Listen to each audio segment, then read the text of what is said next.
Do we need the headphones for the podcast? No, we don't. I mean, if you want to have them on, you can. They just complicate everything. Okay, They complicate everything. Yeah, I need to be free. Nothing complicated's happened tonight, so we got to make this all free and clear.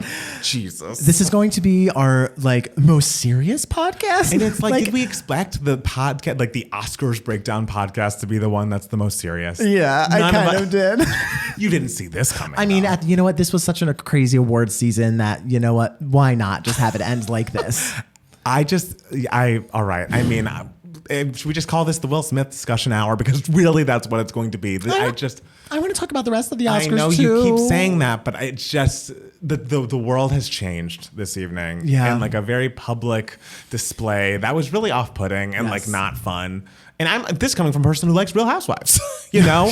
I like a certain kind of environment for my verbal altercations. Yes, but we'll talk about it. We'll talk about it.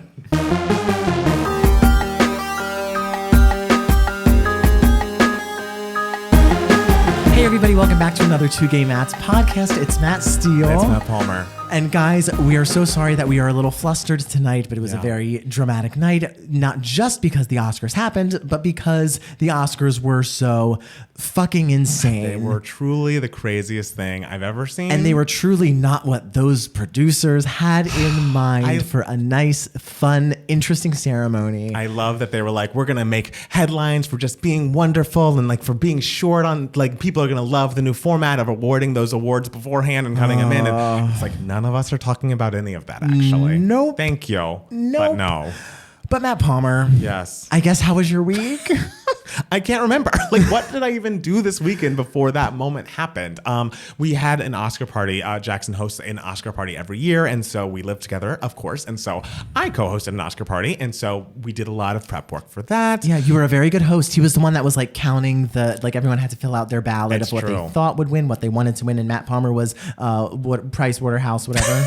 I was. There was a lot of tabulation occurring during the party, and I was happy to be involved in that. I'm really trying. I mean, I worked on a new song. That new song. Remember when I broke my external hard drive and I lost a song? Yes. I've rebuilt it. And so she has risen. She has risen, and so we're almost done with that, which is exciting. And have a new song coming out actually in a couple of weeks on this different label. So I mean, things are in motion, which I'm excited about. I saw that, and I was like, what's he working on? I mean, it's just a collaboration between this producer guy named Z Future and myself. Z Future? He's French? He is French. Oh, exactly. We indeed. We love the French. It's kind of like a dancey up-tempo moment. So I think people will like it. Up-tempo? No. Shocker. Anyways, my week has been good. How has your week been, Matt? My week has been very nice. I finished off the Fitbit production job. It was very, very exhausting, but I flew out to Baltimore on Thursday morning, as we talked about when we recorded the Charlie XCX crash review video. That's on our YouTube channel. And I flew out for a wedding, and my sleep has been so fucked up. No. And but you know what? We're all surviving. The wedding was lovely. I had a great time. I flew back at 8:30 Eastern time this morning after having stayed up all night so I could sleep hard on the plane. Oh my God. I slept hard on the plane. You stayed up all night? Yeah. Jeez. Well, because my one friend, her flight was at 7 o'clock. And so she and her boyfriend were like, hey, if you want to go to the airport a little early, you can share an Uber with us. And I was like, oh, free Uber. Free Uber to the airport. I'm going to go. And also it'd be fun to be with her some more. She lives in Seattle. Sure. So, and so I stayed at the airport a little longer, stayed up, but I knocked out on the plane because I took such an early flight because I wanted to be back here in time so I wouldn't miss any of the red carpets, wouldn't miss any of the Oscars. And I am glad I didn't, because if I had missed what had happened tonight, and I had to find out through other people, there would be no more reason to live. Okay, so before we dive in, do you want to start with Will? Just to get him out of the way. I guess we'll start with Will to get him out of the way. Okay. Let's get Will out of the way. Let's get Will out of the way. So Which he should have been pulled out of the way after it happened. I don't know why he was still in the room, but whatever. It's fine. You were living under a rock for any reason. What occurred during Chris Rock was doing just a little comedy bit before presenting an award, I believe. Yes. And he made what I would call a light joke about Jada Pinkett Smith, commented on her haircut and saying the fact that her hair is shaved essentially now at this point. She looks gorgeous. Oh my God, incredible. And one of the best dresses of the night. Just stunningly beautiful. So you would never think anything besides like, oh, she's made a great stylistic choice. Yeah. And says some light joke that sounds like it could have been when he was hosting the VMAs in the 90s. He's like, oh, looking forward to that G.I. Jane sequel. Whatever. Yes. You see Will. Will is laughing. Jada is not laughing. Yeah. Jada kind of realizes, and then you see a hard eye roll. A real hard eye roll. She does not appreciate the joke. Yes. But like, I thought, all right, sometimes people don't appreciate jokes and we all move on with our lives. You then watch Chris continue with his set, going into his giving out of the award or whatever. And Will Smith is walking towards him, just on the stage, from front row up to the front. And I'm like, oh, what's he going to do? He's going to like, and there was a moment. It's going to be a bit. Yes, there's a moment where we're all like, it's a bit. Look at this bit happening. And then, but Chris kind of reacts, responds. He gets into his face. What appears to me to be some sort of mix of a slap or a punch. Jury is still out if that happened. Matt still does not believe it was a full slap or punch. I believe it was like I am like gonna like a very like I'm gonna stop right when I hit you. So it's not like it wasn't like a full. It wasn't a full like slap. Wound up. But slap. It could have been because Chris Rock just like backed out of the way soon enough. I don't know. The sound I heard sounded like an impact. It sounded like his fingers tapped the chin impact. I disagree. So I don't know if that was like a oh, I really tried it but I missed, or I'm just like threatening you, like don't fucking ever do that again. Either one is horrible and inappropriate. Completely. It's just completely out of left field for what happened. Like if there must be something else happening behind the scenes that we don't know about between the two of them or something, because that whole moment did not need to happen. And then of course Will sets back down. Chris is like, oh, Will Smith just slapped the shit out of me. And of course we're on the West Coast and they're trying, they have the little buffer time post Janet Jackson. And so they're trying to edit this down so we don't see it. We come back in and see a close-up shot of Will Smith Will Smith saying, you keep my wife's name out of your motherfucking mouth. This is all muted, of course, but you can very clearly hear what he is saying. Yes. You just like read the lips. And the show just was never the same after that. There were like, he won his Oscar. He was very tearful and saying things like, when you're at your highest, the devil comes for you. And as a person in this business, you have to, laugh at these jokes that aren't funny, and people have to like and I'm just so protective of like the women in my movie, and I'm a protective family person. They're going to think I'm a crazy dad, blah, blah, blah. He goes on to, first, like Chris Rock is like, he has to present the award. Yeah. Like he has to present documentary feature. Right. And like, I feel so upset for. I believe the documentary is called Summer of Soul. Yeah, like that film. Just like totally like rained on their parade because everyone was still like in shock about what happened. But like kudos to Chris Rock for like proceeding and being like, I have a job to do. Pro. Like I have to present this award. He went forward with it, but you could tell he was like very visibly shaken and everything by it. But the thing is, like when Will did all of that, you knew he's going to win. He was the front runner to win for the entire year. So it's like they're about to give him an award in like 10 minutes. Right. Like, and so then he wins, obviously. And his speech, the first thing he starts off with is King Richard is a movie about a father who defends his family. And so he talks about how in the movie, like, he like felt like he was protecting Anjanou Ellis, who played his wife, and the two girls who played his daughters and everything, and how he feels like he has to protect his family and everything. And so he's like, Denzel, just came up to me and said, when you're at your highest, it seems like the devil will come for you. What I actually interpreted that to mean was not like, oh, Chris Rock is the devil coming for me, but the devil meaning like your temper or like bad thoughts or like a loss of control will come for you. I thought that initially, but the fact that he went out of his way to apologize to the Academy and the other nominees and did not mention Chris Rock by name in his apology made me think, you're considering Chris Rock the devil. Yeah, I'm not for sure what he meant by that. It just was wild. It's like you were so clearly in the wrong. It just was like, even if you were upset because, supposedly Jada is suffering from alopecia, and so this was not just a stylistic choice she was making, so his comment may have been inappropriate in that way. I assume Chris Rock doesn't know that. Like, I assume he is not like privy to their medical information. Yeah. It just was like, there are so many different ways for you to stand up for your family or your wife or be protective besides, physically either threatening or actually assaulting someone. It's never okay. No matter what happens, it is never okay to put your hands on somebody. And the fact that Will Smith in not just a public forum, but like the most public forum showing in the world of that night. Yes. That he did it there. You shouldn't do it anywhere, but like the fact that he lost his control so much. It was a bad look. There, it was horrible, and I was shocked that he was not escorted out up during a commercial break, like, and it's still allowed in that room. Well, I mean, what would they have done? Would they have just been like this, Will Smith wins and we'll be sending him his award, or like Serena and Venus accept on his behalf? Like, what happened? I mean, it's not the first time he would have left the Oscars early. I mean, he left early. He left early for Ali, because like they said that like someone got a weird phone call from like their son, and they couldn't get a hold of him, and so they were worried about him, so they left early. Okay. Which that's like understandable, but like this was so jarring, and it's just so ironic that it came. It's ironic that it came a year where one of the frontrunners was a movie, and the movie that like won the award next for best director for The Power of the Dog is a movie about like repressed like male anger, and everything, and what happens with that. The fact that a couple minutes later, Jane Campion won best director for a movie literally about that is really wild. But it's also wild that like the producers of this year's Academy Awards were just like, this is going to be the like sleekest, most streamlined television like presentation ever, and it is going to be capped at 3 hours. We are not airing 8 awards live, so we can cap this show at 3 hours. And I looked at the clock when it ended. It was 3 hours and 39 minutes. Which I'm like, this feels longer than it usually is. Your lovely boyfriend Jackson just texted me from beyond this wall saying it was 20 minutes longer than last year. Wow. And everyone was complaining about, how last year's was, so long. And, oh, God, we have to. And the producers were like, we have to cut these, like, we can't show these categories live and everything. Well, clearly that system doesn't work.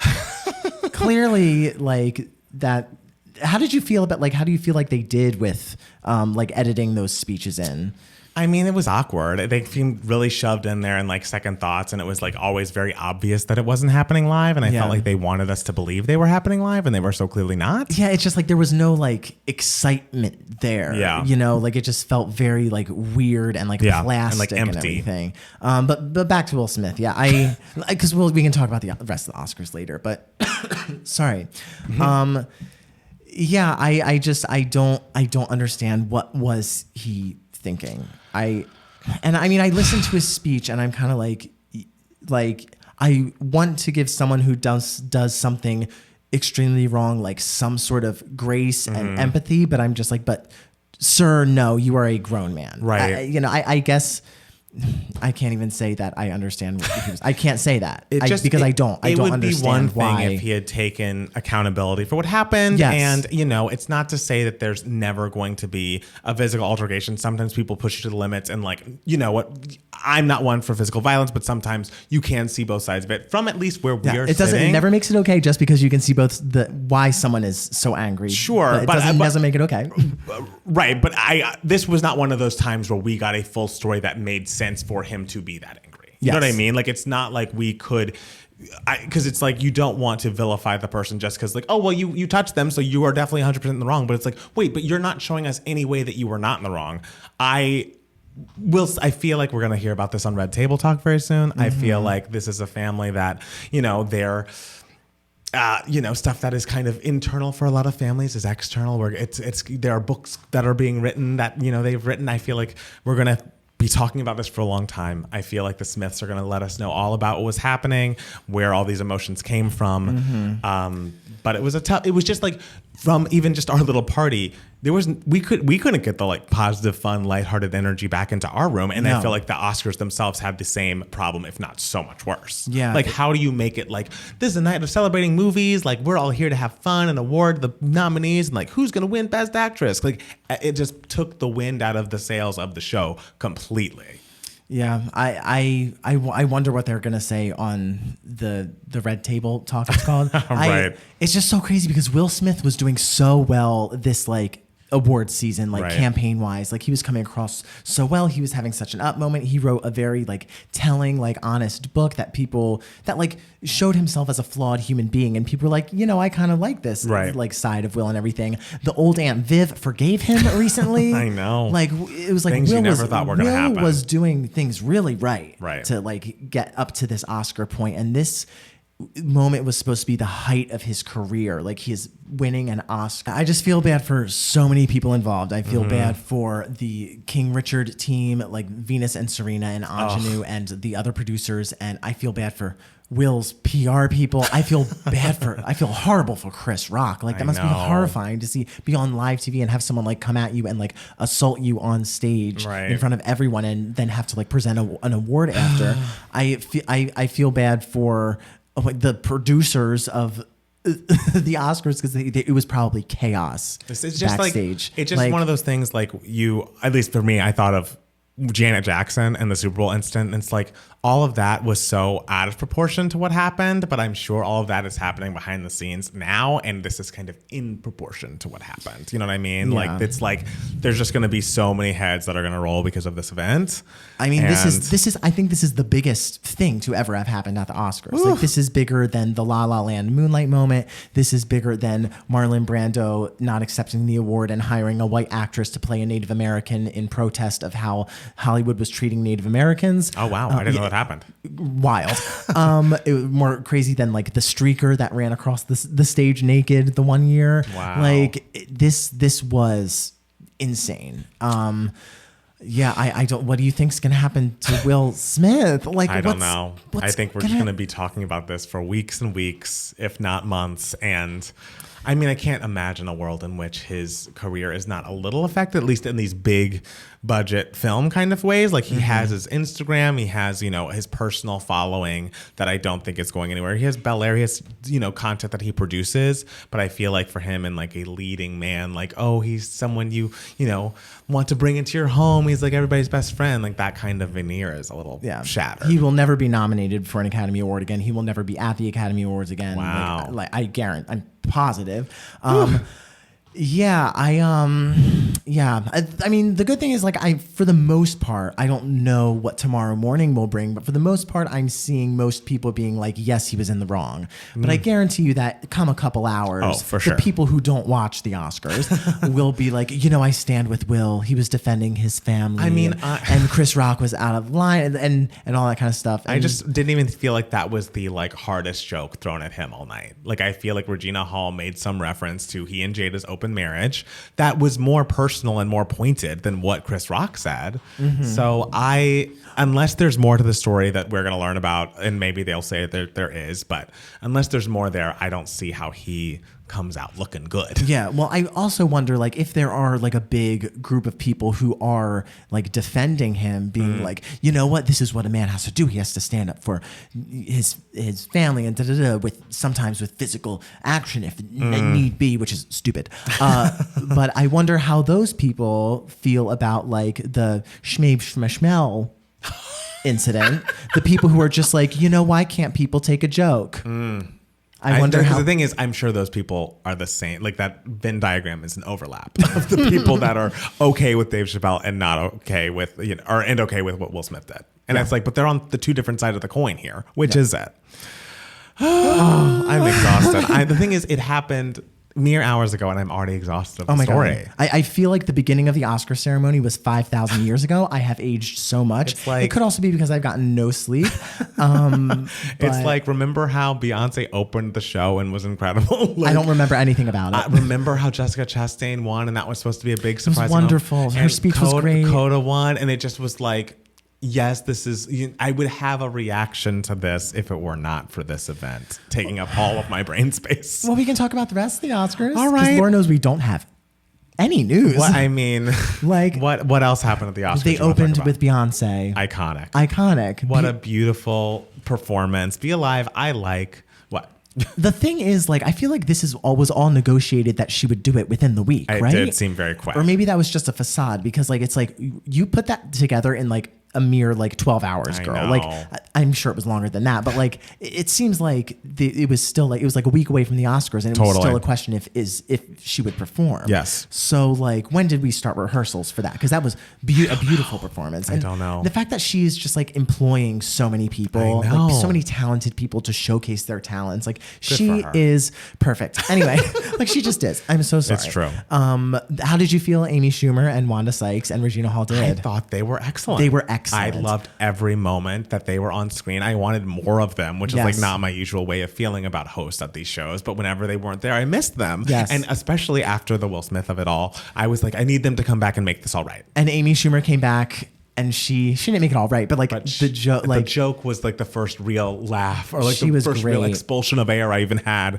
after that moment happened. Yeah, and it was so interesting because like their initial monologue, like together, it felt so short, and I was like, oh, is this producers like just trying to like speed things up, and so we're not going to get a lot of jokes and everything. But then it was like, oh no, and then Amy Schumer came on and had a really funny monologue. And it was like, oh no, each one is going to get their own individual time. I thought that was really great. It was really smart, and Regina Hall is so she great. Was so good. She is so good and so winning, and like I just love her. And just that montage of like Wanda Sykes at the Academy Museum, like it's great promotion for the Academy Museum, and like it was funny. Yeah. Like they were each individually so great, and the part where they were dressed up in the costumes, Amy Schumer came down as Spider-Man, Regina Hall as Tammy Faye, Wanda Sykes as King Richard. Like that's the stuff that makes the Oscars fun. Right.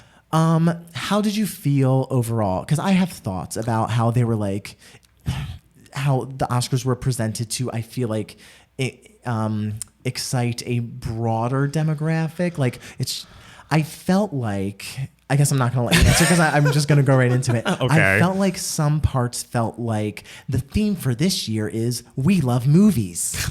Like it didn't feel specific or catering to like a specific attitude towards movies. It was like, here's a James Bond montage. I didn't know what we were doing there. Like when it was like, oh, it's also, it was nice when you'd have the like, oh, we're having the cast of, White Men Can't Jump. Wonderful. There. It was cool Loved to have those, The Godfather, Juno, and Pulp Fiction. I liked it when they were there, but like the like reminder of the movie, like the like, let's show a short part of the movie that you all remember and love. It's like, we don't need that. When they open up that suitcase for Pulp Fiction and they pulled out the card for leading actor. I mean, boo.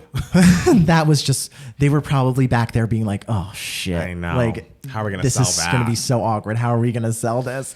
That was bad. But the thing is, like, I didn't feel like the changes I thought it was a lovely ceremony. Yeah. But I don't feel like the changes that were added to it to make it quote unquote better made it better than it had been before. It didn't make it better, and it didn't make it longer. short. I was gonna say all the James Bond things and like the countdowns were embarrassing. The like countdown, like hashtag, like what, just people trolling online to get their favorite movies in these like fan favorite categories. It didn't make it more interesting or more relatable to people who aren't movie fans. It just made it ridiculous. It just was, these moments were laughable. Yeah, and it's like people aren't tuning into the Oscars to watch a James Bond montage. We're like, really they're just not. They're there because they either want to like see the movies, see the winners, or they want to see like Amy Schumer and Regina Hall like fly down as Spider-Man. Like the thing is, like the best parts of the ceremony were the really touching speeches. Yeah. Ariana DeBose's speech. Unbelievable. Fantastic. Troy Kotsur's speech. First of all, Yo Jung-yoon, like queen of all the world, like put her in every award ceremony. She's so because winning. She is so winning. Her entire awards season last year with all her speeches, but especially her Oscar speech, were so good. She's so charming and wonderful and lovely.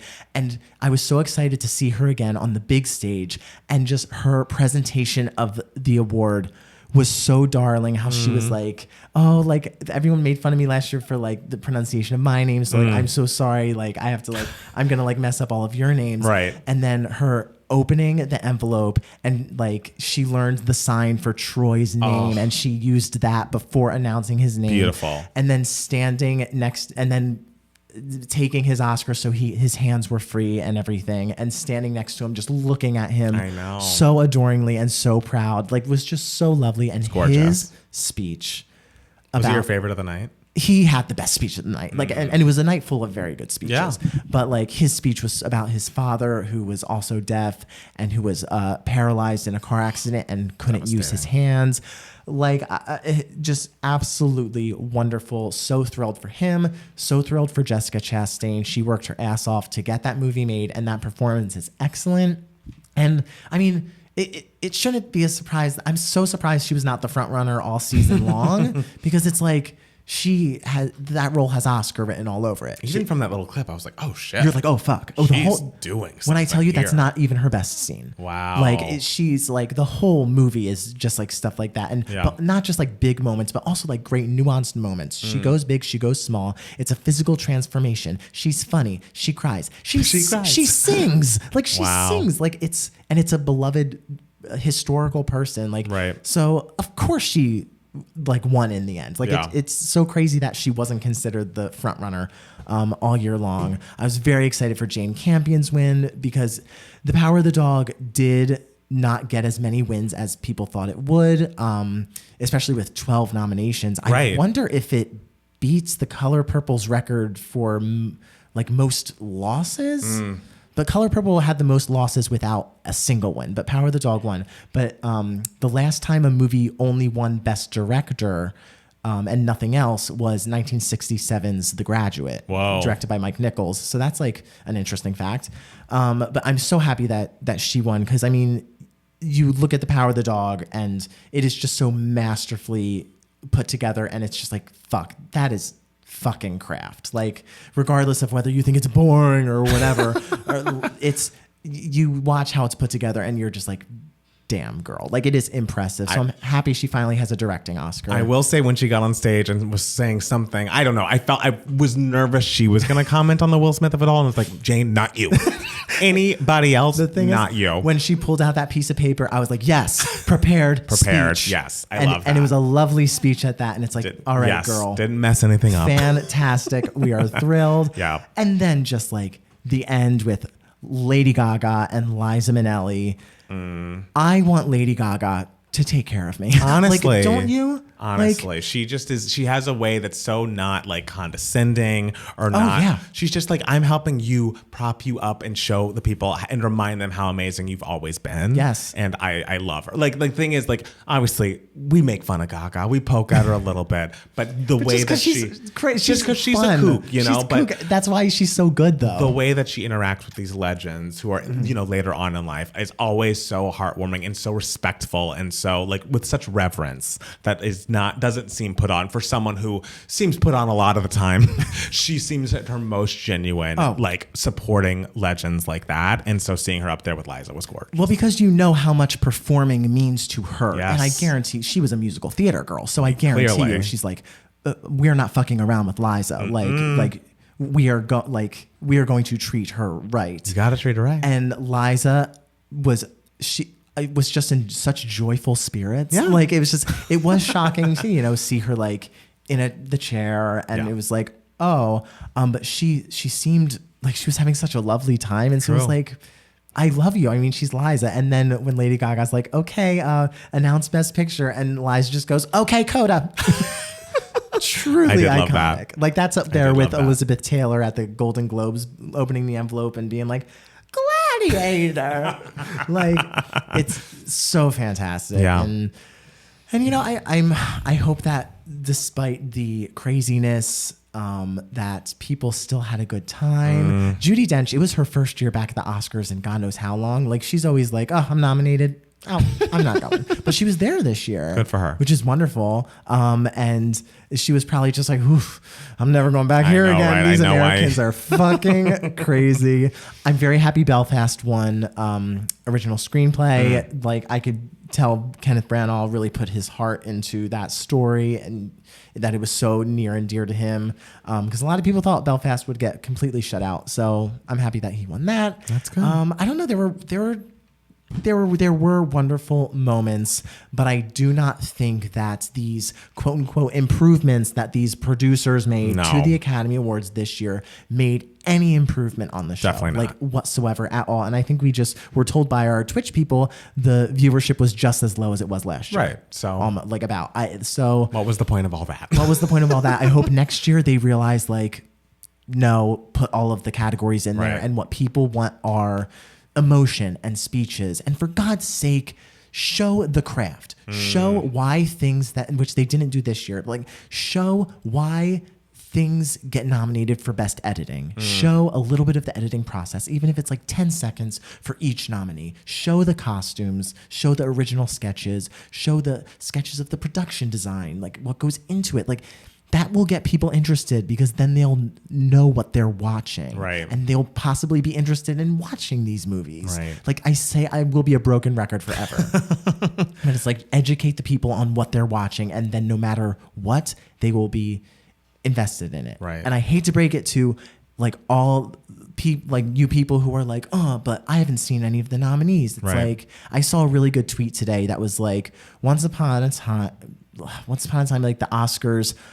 It's not that once upon a time the Oscars awarded blockbusters. It's just that blockbusters were awarded Oscars. What I say make sense? Not really.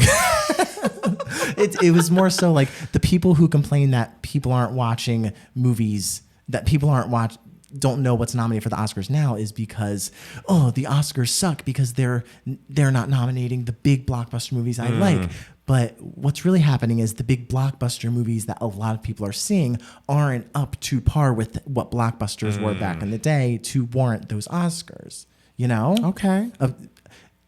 To the Academy. Hey, I'm not in the please show Marvel every 5 minutes, so I don't think you're talking to me. The fact that the number one get up and cheer moment, everyone thought was going to be Spider-Man No Way Home or whatever. Yeah. It was going to be Marvel. And the fact that a DC movie... and I don't know anything about Marvel versus DC, other than the fact that I did see The Batman about a week and a half ago, and I did like it a lot. Great. I will never see that. Jesus, could you imagine 3 hours? I thought it was very good. That's great. But I do know that, a lot of Marvel people shit on DC and everything, and the fact that the Marvel people were we're going to get the stand up and cheer moment, and it's ooh, sorry, that went to a DC movie, because The Flash is DC, right? Yeah. Okay.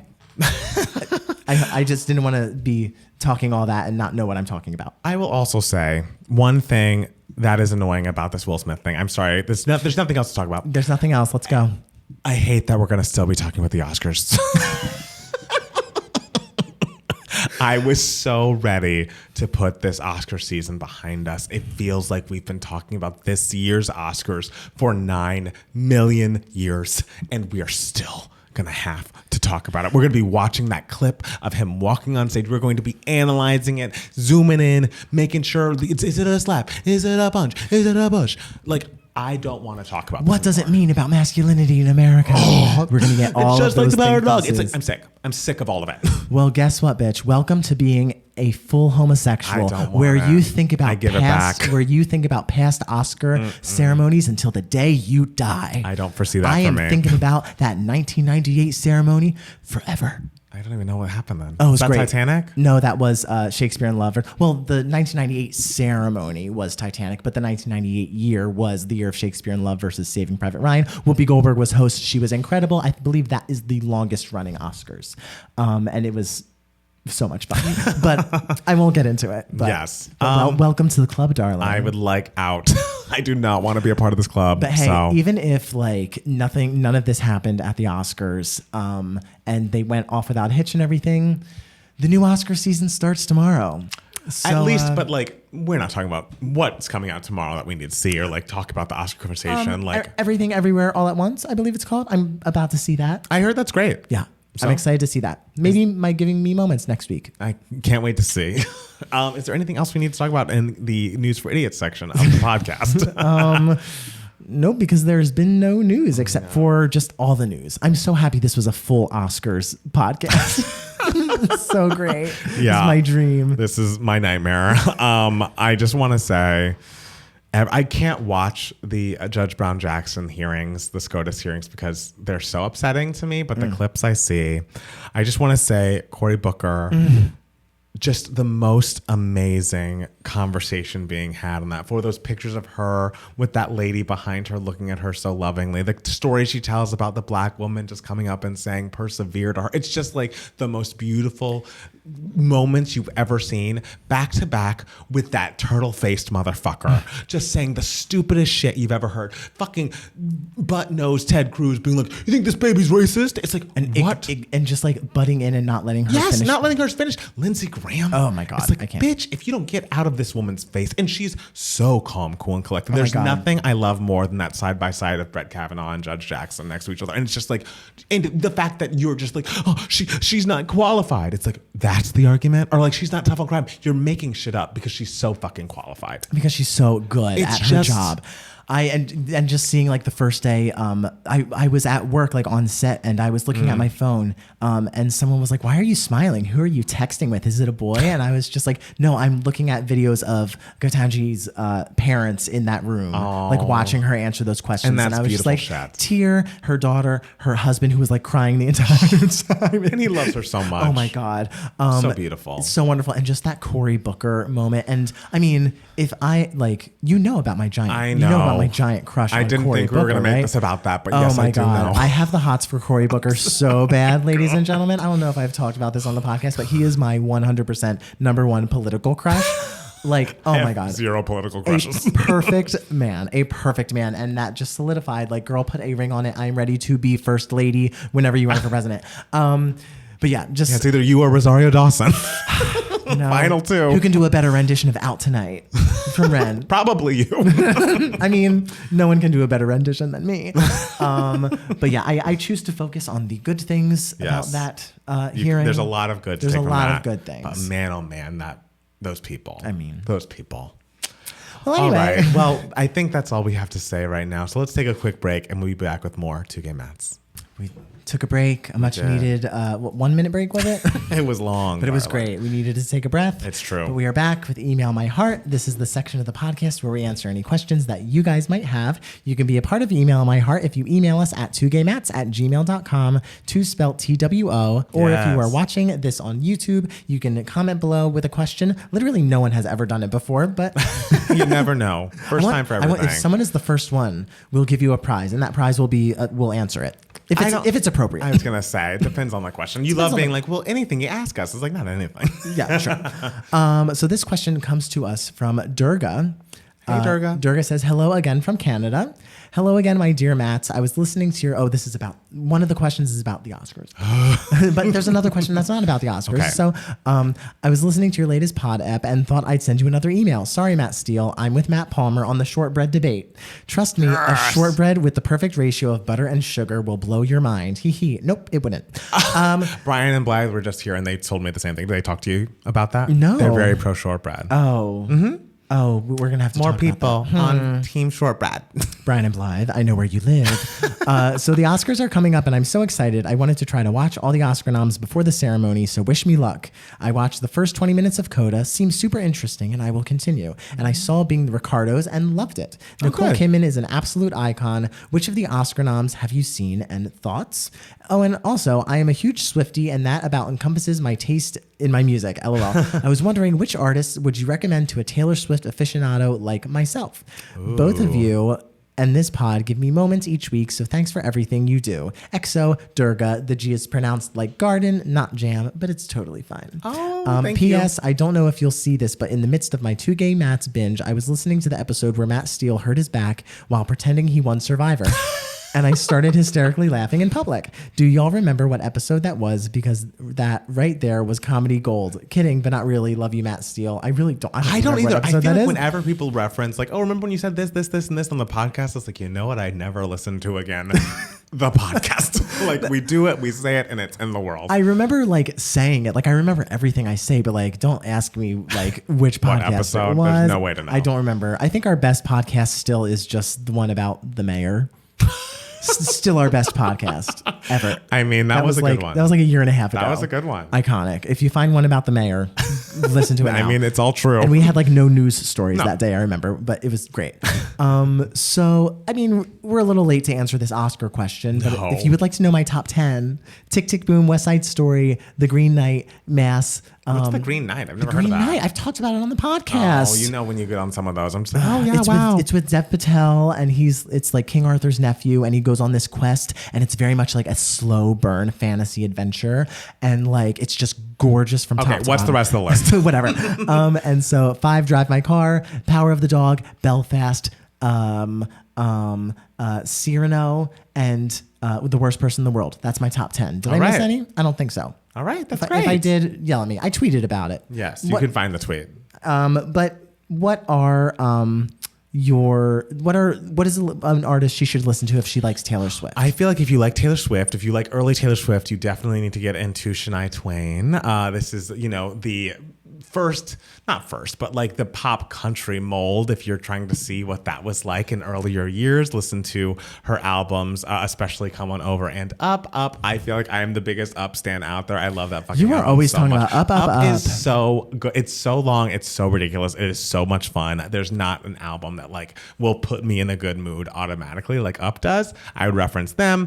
I feel like if you are you're a young person, I would assume you should get into both obviously Olivia Rodrigo. I'd be surprised if you weren't into her already, but she, outside of sampling Taylor once and being sued by Taylor to sample her again, she clearly like is inspired lyrically and melodically and like sonically by Taylor in ways that are really good and impressive. I didn't watch her Disney Plus documentary came out about the making of Sour. I haven't watched it yet, but there's a whole documentary about the making of Driving Home to You. They're just giving everyone documentaries these days. Like it's like wait until the second album. At least it's a big hit album. I feel like sometimes those documentaries come out like no shade. He's a lovely guy.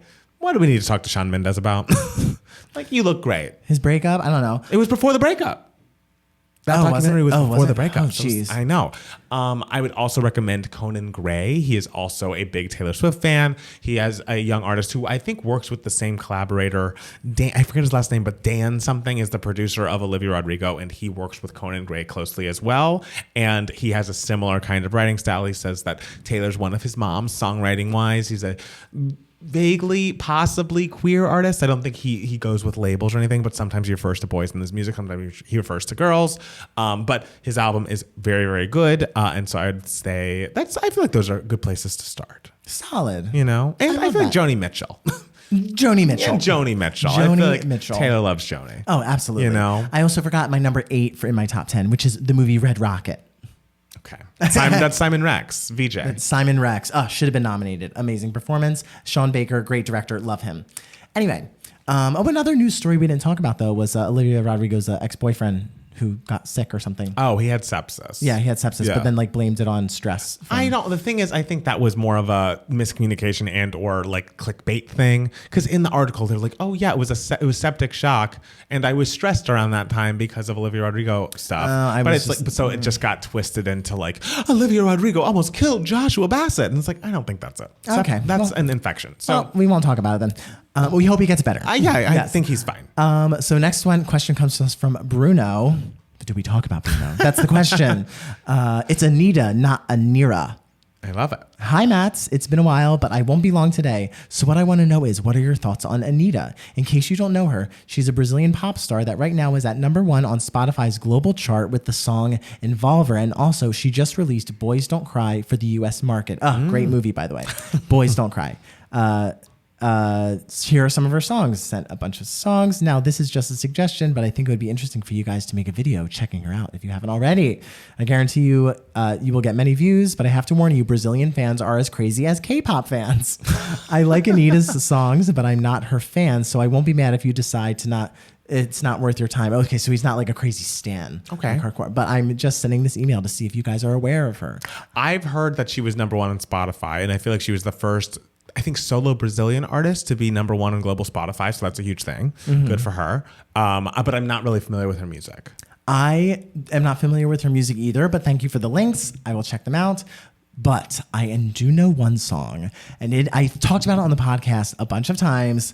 Faz Gostoso on Madonna's most recent album, Madam X, is such a fucking bop. And the fact that it was never released as a single, I think it is one of her best album tracks. It is so much fun. It is so good. I don't know what they're saying because it's all in Portuguese. Right. But like, it is such a hit. It is such a hit. Wow. Like, and Madonna and Anita work so well together. I love it. I love it. I love it. So everything I've heard of Anita, I love, but that is only one song.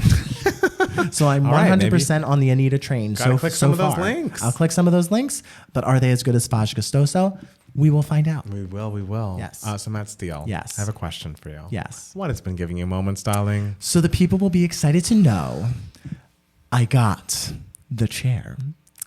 The accent chair to go with the couch. No one cares as much about the chair. Just so we know, just so we're clear on that. But I was very nervous that it would get stolen because it was like supposed to be delivered on the 25th. Okay. But I and my roommate were both out of town on the 25th. Right, you told me about that. So I had to call like FedEx and be like, hi, can we push it back to Monday? And they were like, of course we can push it back to Monday. What did I do on the 25th? I got an email saying your package was delivered. And I was like, huh.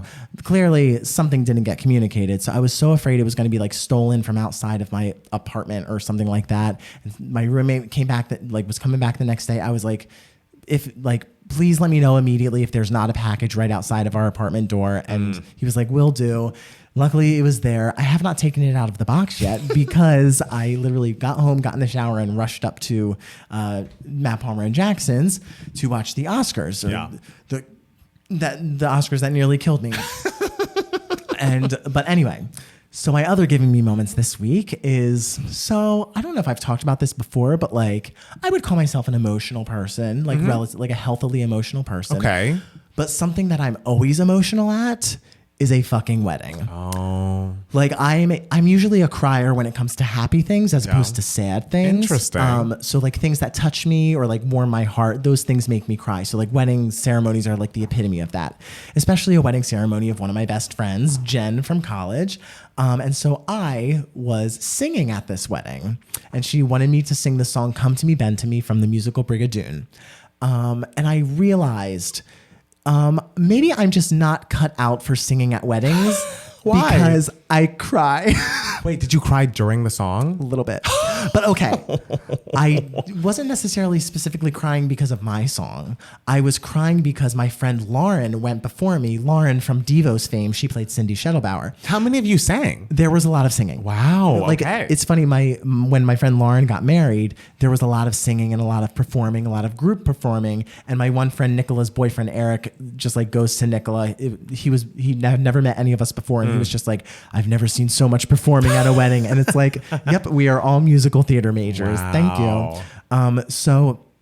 So Lauren goes up to sing and she sings Neverland from Peter Pan, the musical Peter Pan, which is both her and Jen's like favorite show of all time. And Jen, like Wendy was always her dream role. Peter Pan was always Lauren's dream role. And so in college, that's how the two like bonded. So it was really lovely seeing Lauren sing Neverland, Peter's song to Jen at her wedding.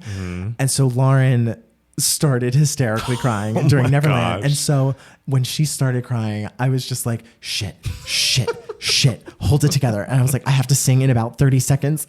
I don't know if I can do this. So I wasn't necessarily crying because of my song. I was crying because I was thinking about Lauren's song. This is wild.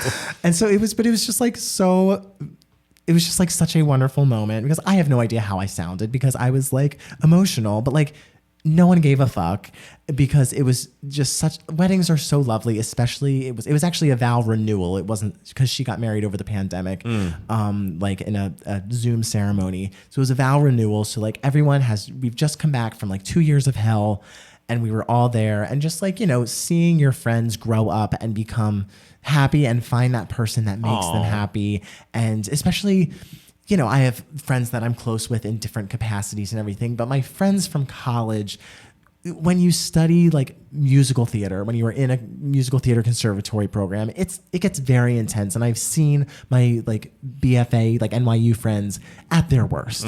I've seen them all have breakdowns, like, Jeez. and just go through so much and the struggles and the frustrations and everything. And the like teachers who are crazy and just like these wild things that you do in like an acting conservatory program, like, you see so much of each other and you are really close with each other. And and this is going to sound so cheesy, but it's like a very specific bond that like, I guess like we have and everything. So So then like seeing like their connection to that musical and then me having to sing and like getting emotional with that and everything, like that was really giving me moments and everything. Wow.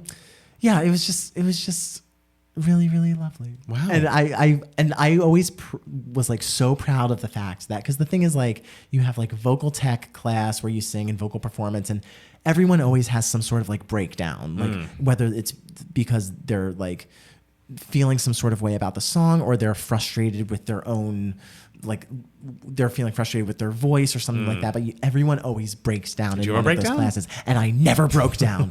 You were saving it for the weddings. I pride myself that I never broke down in the middle of a song in class. And what did I do? I get up singing a real simple song, and what do? I break the fuck down. You do. Break down. Hey. Like. And it's hard to sing when you're like crying or like trying to hold back tears. For sure. So yeah, that's my giving me moments this week. All right. But you know, Jen was just like, it was so wonderful. And Jen is like a little tiny girl who's like, you look at her and you genuinely think she's 12 years old, but she's really 33. And she's like, was just like, you know, secretly, I wanted everyone to cry. She's like, oh my God. I secretly wanted all of this to happen. And we were just like, you crazy woman. But yeah, it was wonderful. And so I had a great time. I'm so tired. I can't wait to go home and go to sleep after you give me your moments, baby. Well, for me, I'm just going to keep it simple because sure, it's Oscars Sunday. A lot happened at the Oscars that we're going to be thinking about and talking about for far too long. But more importantly, today is Mariah Carey's motherfucking anniversary. And in celebration, I've just been listening. I mean, when am I not listening to Mariah Carey? But truly, I was listening back to her today as I was like cleaning for the party. I was like, man, this is the love that I have felt for this woman. I have felt for so long. Like I'm going on like what? It's going on 30 years of loving Mariah Carey. Oh, we're revealing the age. I mean, it's not never reveal the age, darling. Not on her anniversary. The fact that she has brought so much joy and light into my life. I feel like someone needs to write a dissertation about little gay boys and like the divas they love and why they are always so loyal to them. Because I would imagine that every person I have interacted with in my life, at least anyone who has any sort of like meaningful connection with me or like even vague memory of me,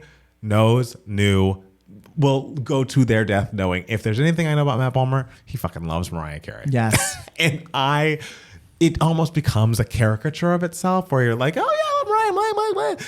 But then you listen back, you go back to the text, you go back to Daydream, you listen to her go from fantasy to fucking Underneath the Stars to One Sweet Day to Open Arms to Always Be My Baby. And you're like, this woman is a genius. No one will ever do it like she can do it. And it's like, I feel like I could give her moments every week. She gives me moments every week, but I just can't say enough how much good she has done for me in my life personally. And I feel like for the world, and the fact that she shared her gifts with all of us, and the gifts are beyond what one could imagine. It's just like the beauty, the vocals, the songwriting, the production, just the musicality. She is music in person form.